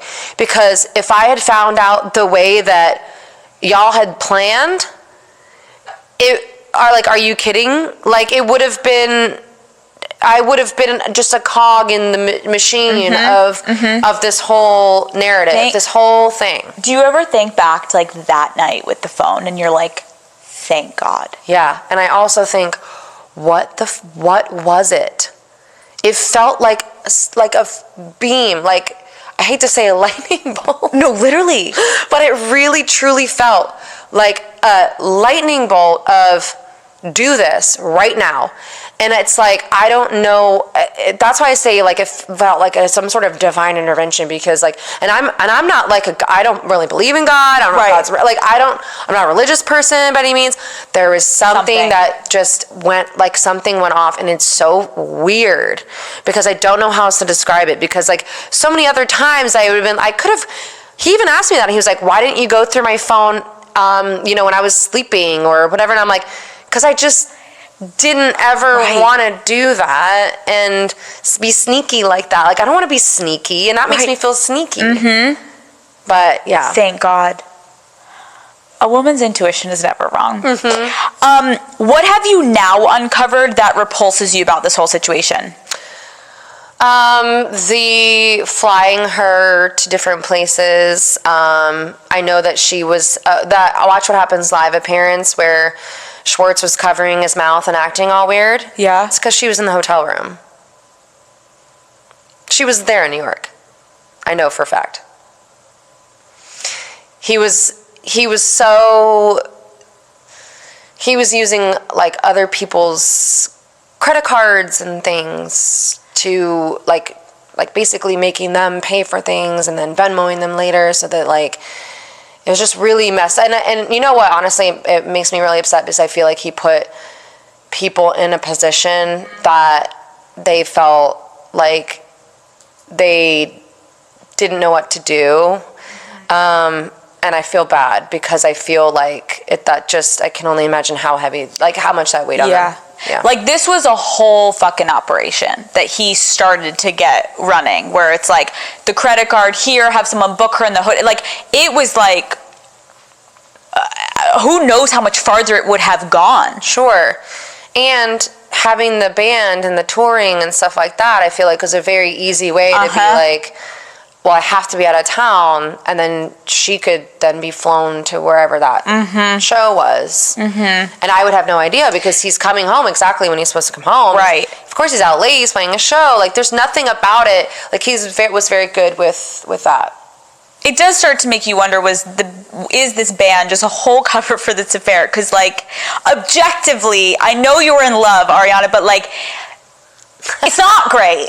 The band's not great. I feel like it's gotten, well, wait, has it gotten worse? Or did you just open your eyes? Or did I not? Can you now just, like, unbiasedly look at it and be like, those were love goggles. Yeah. And now we flicked them off and you're like, okay. Yeah. Don't need to watch that anymore. No. Do you know if there was a night ever that you had sex with Tom the same day he had sex with Raquel? I don't know that. Oh, that would be... Yeah. Extra therapy sessions for that week. Yeah, I would love to know. Would you? Well, I've already had my panel. I'm good. Okay. Right. So now it would just be like, oh, of course, like right, an LOL moment. Yeah. Right. We've already gone through the worst. Now, like, just like the details just become like, oh, that's. But then you see, like, sometimes it makes me laugh because at this point it's like it is so. Again, you ask that question and I'm like I don't think so. Right. But it seems like a no. Right. I don't know. The reunion airs this week. Mm-hmm. How did you feel going into the reunion, and how did you feel walking out of it? I felt going into it like it had only been like, what was it? Okay, March 1st. We filmed the reunion March 23rd. Mm-hmm. It had already felt as though it felt like there was like a wall, like a divider had been built somehow between the past and the present. And that feels so weird, and maybe that is, again, like a compartmentalizing coping mechanism, but it also felt as though going into it, we were all on the same page. Like, and that's never happened. So that, I felt, gave not just me, but Sheena, Lala, Katie, James, we all had this like vote of confidence amongst each other, and we all knew that we were all on the same page with that. And so it felt like a boost of confidence in that way, of just knowing, like, I don't have to sit here and question whether or not I'm right or not wrong, or if Lala's right or wrong, or if James or Sheena or Katie is right or wrong. We know and we feel that, like, deep in our gut, and that felt good. Yeah. It was weird. I mean, honestly, that 3 weeks was like really fucking weird. And so to go into a reunion, and I'm not sitting next to him, but I'm also not, like, he would say stuff and I would be like, because normally I would be like, well, what he's trying to say, because he'd always almost like needed a translator at times, because he would have an opinion that we had talked about things, you know, at home, and so I understood where he was coming from, or like what he was trying to get at, but like then he would voice it and no one else could get it. So I would be like, okay, so this is what and so to be there and like sink yourself. Not my job. What was it like sitting and having to listen to Raquel? Painful. And not painful in the sense of like she hurt my feelings. Painful in the sense of like I really did not feel like she was connected to the moment or reality at all. I really feel like, again, then March 23rd, that the two of them, both of them, somehow, maybe it was like they were feeding it to each other. Yeah. Because I don't know who else would be. They thought people are just mad. Yeah. I'm a little mad at you, and like we'll be fine. Like I think that's like where both of their minds were at, and so the gravity of what they had done or were doing or whatever, it was just not hitting at all. He was still. I mean, look, I think she just. I don't know. And I told her, I was like, I mean, I don't know why you're sorry now. You thought you were hot shit when you were doing it, right? You thought, like, are you kidding? So. How would you describe your emotions during the reunion? I was angry. At times I was sad. But I honestly think that the biggest thing that I felt, that there was like a question that was asked towards the end, that I was just like, I was so grateful for my friends, both the friends that were there that day and otherwise. And I honestly, a lot of it felt numb in a way, because it felt like, as angry as I was, it was almost difficult to connect to. Well, once you go angry, it's very hard to like come back from that. Totally. And yeah, that's where I was, I think. Was there anything you went into the reunion with of like, I'm making this up, like, I'm not going to look her in the eyes, or I'm going to make sure that I don't look him in the eyes? No, literally, I was like, I'm not looking at either of them. I will communicate to Andy or to Lisa if I have to look in that way. Otherwise, I will speak to the wall. Emptiness. The sound stage. Was that like your only literally thing? That was me. Like, I was like, I'm not looking at either of them. And then eventually a couple of times I did. But I mean, that was... You were like, was that your main thought going into it? Yeah, it was like, just like, I will not speak to them. I will speak, like I will answer. Right, but I'm not even But we're not you. gonna... You don't deserve I get it. Did you feel like you were able to get closure from the reunion? Yeah, I honestly felt like I had closure before that, before the reunion. And then at the reunion, I mean, I said what I felt like saying in the moment, but I honestly felt as though everything that happened, I think I even said it, but it didn't make it to air, but I was just like, this happening, I mean, you made it really easy for me to just not give a shit about you. Like, breakups are hard. You miss the person, you know, you think, what could I have done? What could they have done? Are we gonna get back together? You know, you have all these things, right, when you go through a breakup. But when something like this happens, you're like, bye. Like, there's literally nothing about that person. Right. Even if I missed him, like, in the first few days, like, even that feeling of missing him, that's not whoever that is not that person. So I feel like that's also a good bit of advice for people listening that maybe be going through something similar, of like, sometimes weirdly, the more that the person hurts you in terms of how they decide to betray you, you can find some type of hope of like, that just made it so much easier to never look back. And that is even more hurtful to the fucking person that fucked with you, because it's like, it would have been like, if you fucked up a little bit and we had a fight and then we did, like, he closed that door, you didn't even have to fucking push it. Slammed that door shut. And I almost think that was why the elaborate plan was what it was, is because then I would want to get back together, right? Of course. Or I'd be sad, or I would be, struggling. No, it's thank God. Thank God. Yeah. Was there anything specific that was really hurtful that he said to you? That you kind of can't shake still?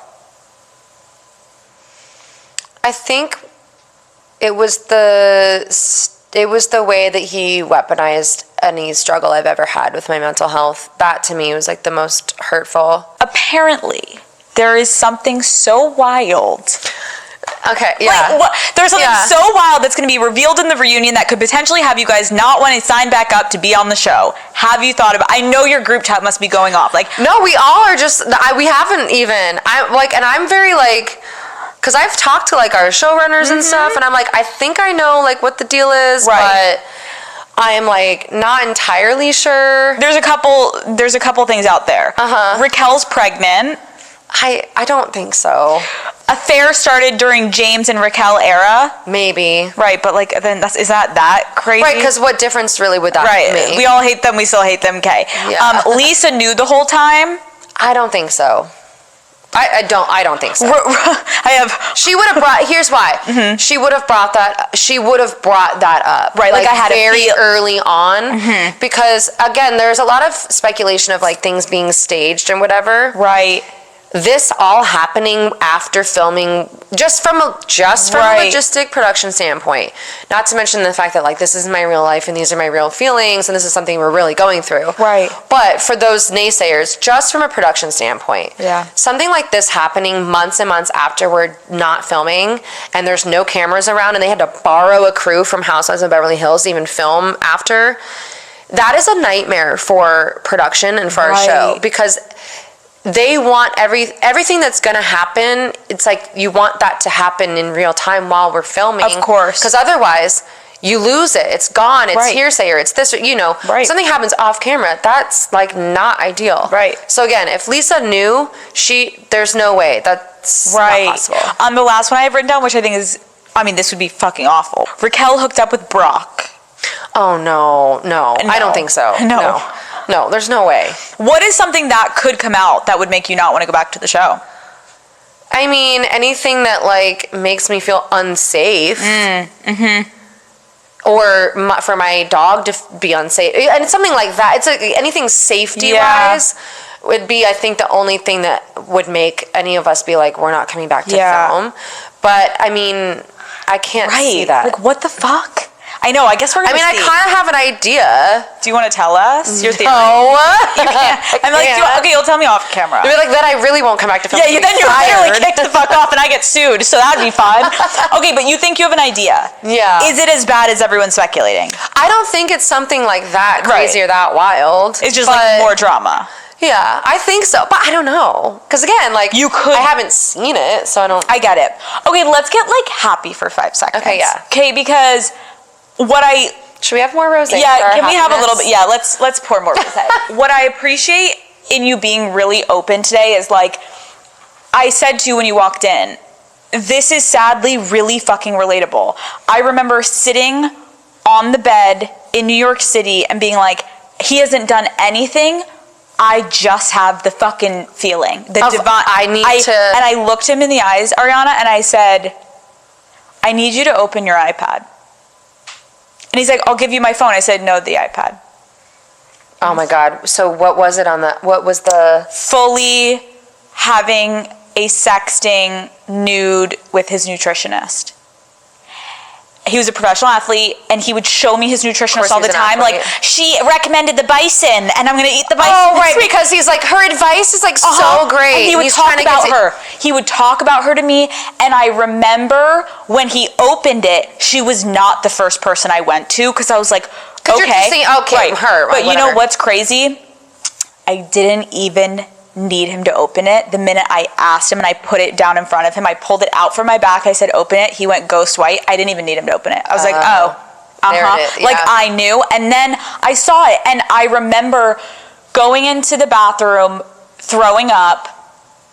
And I think we can talk about this a little bit, which is, I wouldn't say it's like embarrassment, but there's like a level of for 5 seconds, because this is also the person you love. Yeah. Your love doesn't go away the minute you see it. You hate them, but like 5 seconds ago I was in love with this person.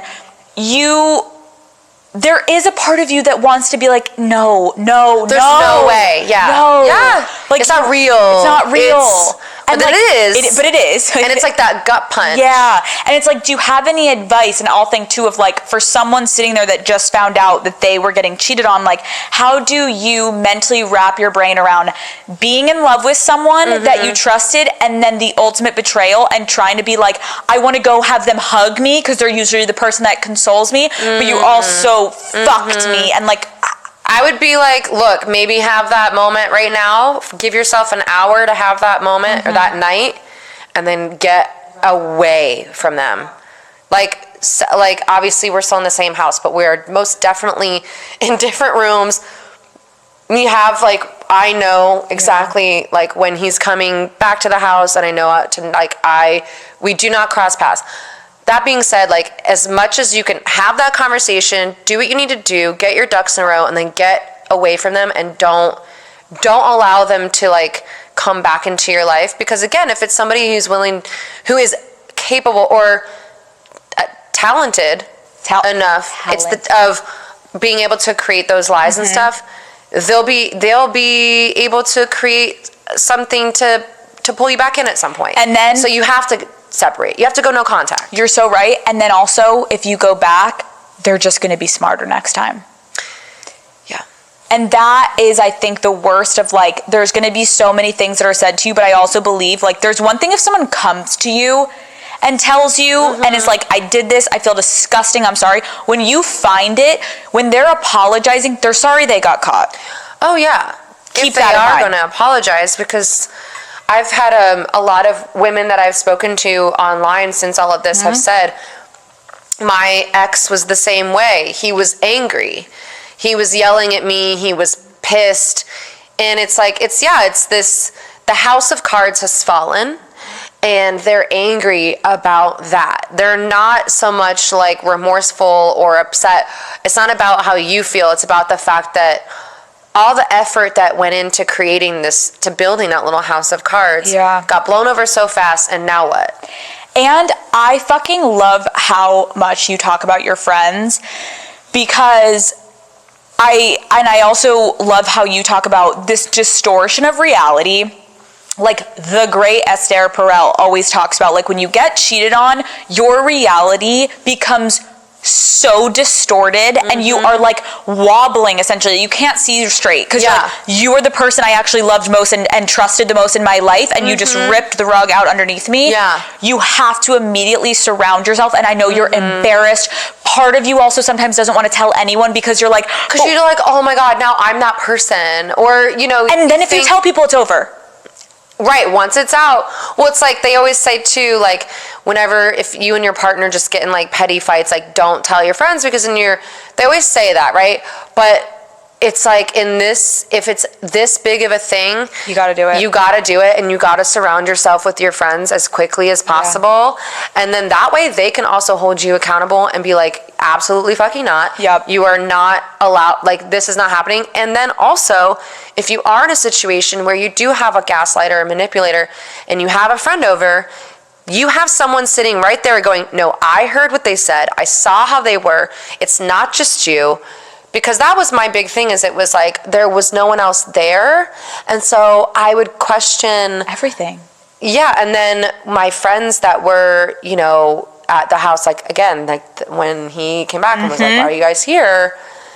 It's like, well, thank fucking God. See, I was like, so you guys saw that, right? Like of course, like crazy. My anxiety is going through the roof. I'm like, oh my God. I'm like, but see, that's what it's been like. And they're like, okay, yes. So now we see the reality, because otherwise, And that's, again, I just think it's so important to talk through this, because when you're in it, it almost becomes impossible to see straight. Yeah. And you have to remember, you're too close to it. You're too fucking close, and there's no, like, you have to act, like we just keep saying, and I always say it back to myself when I have friends that go through it, like, you loved this person 30 seconds before you just found it. Yeah. So that isn't gone immediately. The hurt, the anger, all of it, but you still love that person. So you need someone, and you have to remember, what your friends have no ulterior motives other than making sure you're good. And so just catch yourself if you're going against your friends in that moment. It's because you're trying to hold on to something and let them be the anchor to pull you the other way, because they're actually just looking out for you. Yeah.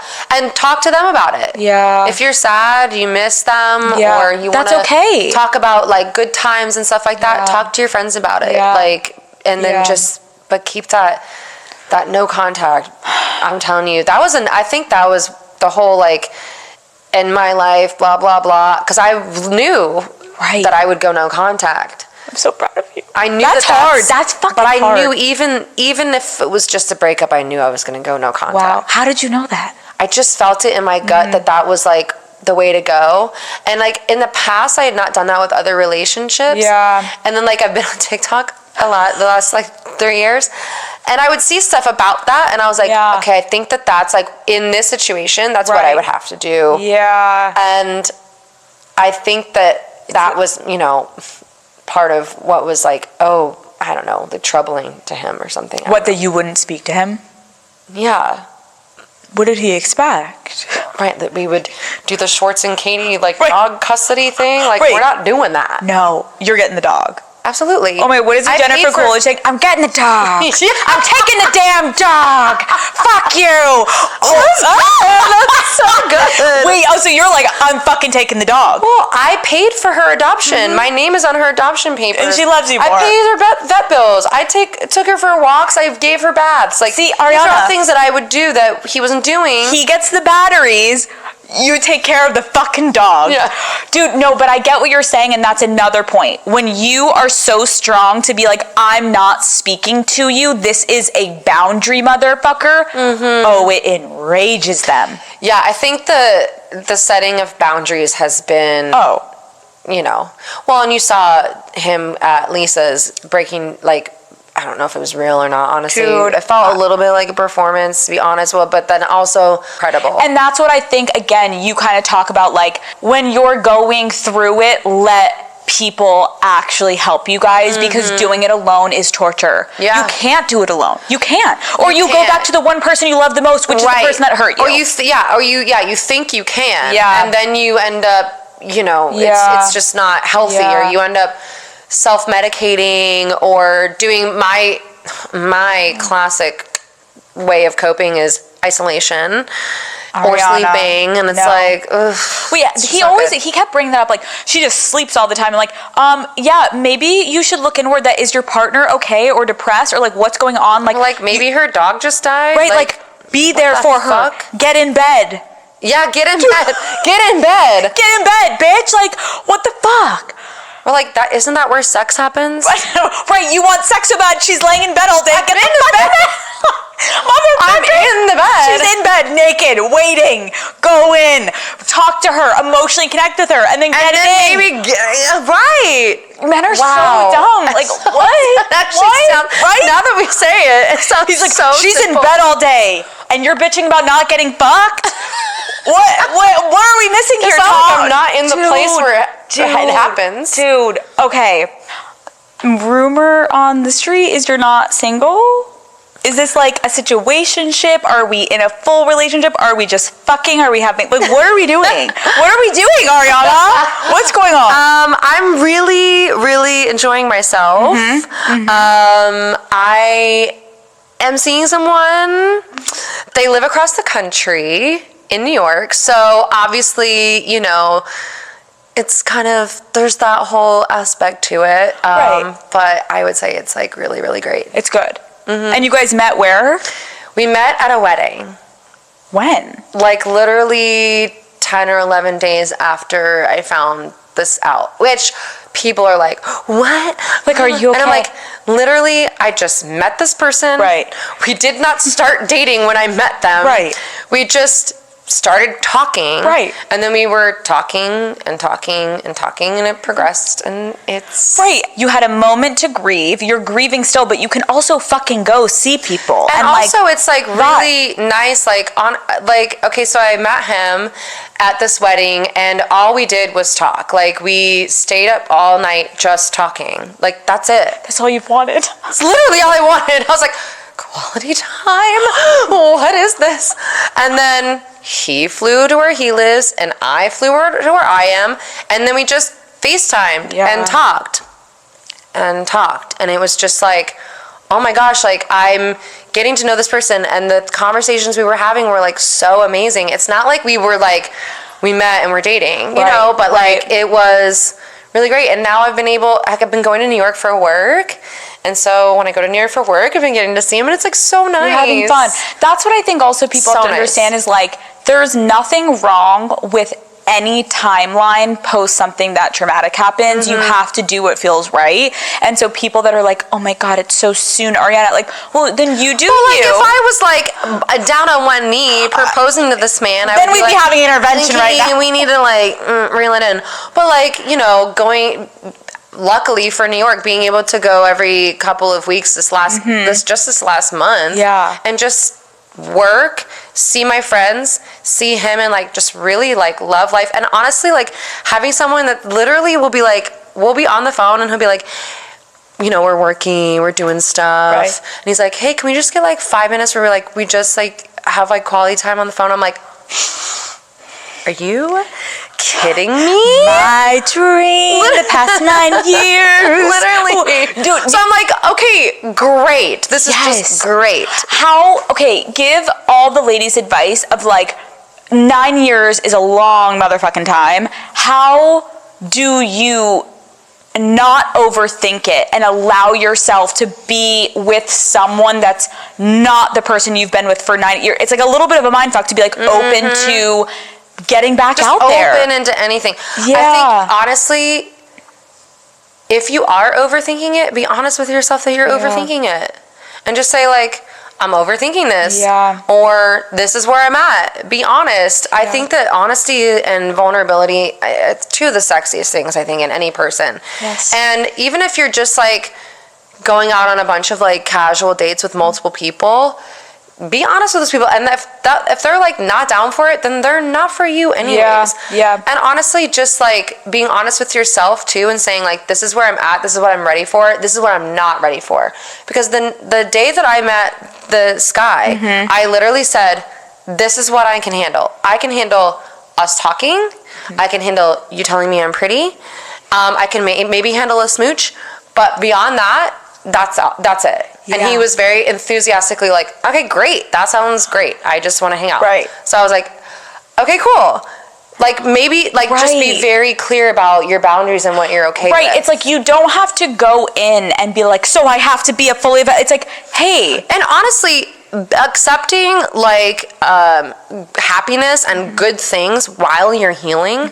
There's nothing bad about that. There is nothing. People that are judging are also just like, either you haven't been through it or like you went through it and you did something different that didn't work for you and you're trying to judge. Like, let everyone do what they want to do. Because we're all different people and we all are in different situations. And again, like I said, someone does some shit like this to you, that door is slammed shut. Gone. It is way easier to grieve a relationship or that is that cut and dry than it is one that isn't. I can't believe I just remembered you said his family didn't reach out to you. Have they still not reached out, Tom's? No. It's kind of weird, no? Yeah. I mean, I understand, like, what would they say? I guess I would just think they'd be like, hey, this sucks. Like, wishing you the best. Just that. Period. Just that. Like, 9 years, there was some respect. Wish you the best. Yeah. Not great. Okay, this is a fresh start. Yeah. And the beginning of a new era for you. What do you want for yourself? I want independence on, like, every level. I want to be able to be completely financially independent. Which, thank God, I don't have, like, a ton of tied things. But I want to be, like, financially independent and successful. I want to open my sandwich shop with Katie and have that be a total hit, which I think it will be. What street is it on? Robertson. Oh, I am there. Do you know how there's like no good sandwiches in LA? And you guys were so right. The only ones are like male. Like the fat. No offense to Fat Sal's. No, but it's like it's only Fat Sal's. Yeah. Or like Uncle Polly's. Exactly. And like, that's just so not the vibe that we're going for. And if it's not that, then what is it? I get it. I love it. I love it. So you guys are opening. Yes. Fabulous. So you're not letting it like go to the wayside. Like this is still happening. Oh yeah, good for absolutely. You. Good for you. Yeah. Okay, so I'm very excited about all of that. Yeah, I just want to be independent and successful. I mean, all the things that I always wanted previously, but now it's like really nice to be able to do it on my, and I want to be a solo homeowner. I want to own my own home with no one else on the deed. God bless ya, and you deserve it. Okay. Last 2 questions. Okay. What do you want everyone to know about you outside of this scandal? You're like, I had too much rosé. Leave me alone. I love long walks on the beach. I like rosé, and I want to move to the French countryside. I love Beyonce.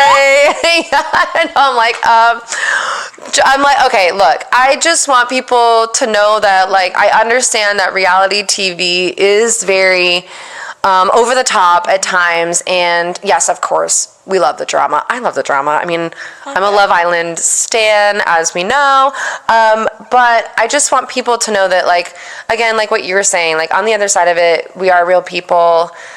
I'm, kind of like a perpetually barefoot girl from Florida. Like, and I love my girls and I love my friends, and I just think that something I hope that all of this stuff brings is that we all just kind of like join together, because I just think that I love women and I think we are the fucking best. And I just think that when we team up, like, we are unstoppable. I am so happy you came today, because I truly think like you're so classy and you have such a head on your shoulders, even though in the midst of quite literally one of the biggest, most painful moments of your life. Yeah. I'm so sorry this happened to you, but I do weirdly think, thank God, Ariana, thank God. Because you would have potentially been with him and not known. And it's like, you deserve so much fucking better. And you know what? Let him go do his thing. Sure. Let her go do her thing, whatever she's going through. Like, everyone is meant to not be in whatever it just was. And you're amazing. Thanks. And I can't wait to watch the reunion. Although it's like, do you have any fear of like people watching it? Like, is there anything you want to preface before we turn on our TVs? I just hope I wasn't like too cutthroat. No, bitch, you could I don't be. know. No, we want it. We want the drama. I think I go in. I don't know. I blacked out. I think everyone was like, Lala's gonna destroy, and we hope Ariana's right underneath being like a little bit, getting in there. Yeah. I'm excited. Cheers. Well, cheers. Thanks for having me.